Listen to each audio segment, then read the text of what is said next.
Samantala, dahil po sa kaguluhan sa ilang lugar sa bansa, hindi may aalis sa ilan nating kababayan ang mangamba sa kanilang kaligtasan. Pero ang mga estudyante sa Patikul, Sulu, sabik ng magbalik eskwela. Narito ang report.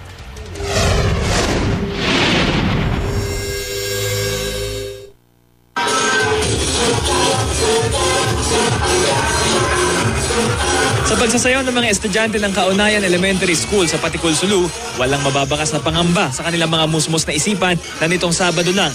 Nagbakbakan di kalayuan sa kanilang eskwelahan ng mga militar at mga Abu Sayyaf kung saan 7 sundalo ang namatay. Sabik na sabik pa nga magbalik eskwela ang mga bata. Maging mga magulang nga, excited na sa pasukan ng mga anak. Paano ba naman kasing hindi gaganahan ng mga chikiting kung ang sasalubong sa kanila, bagong renovate ng mga silid-aralan? Hindi na nga maaninag ang dating itsura ng paaralang nasira na sa paglipas ng panahon.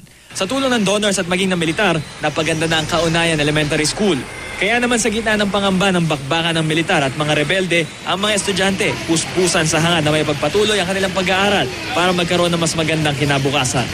Ang pagsasaayos sa Kaunayan Elementary School, patunay lang na makikita ang pag-asa kung ang komunidad ay magkakaisa. Para sa unang balita, Baham Alegre, reporting.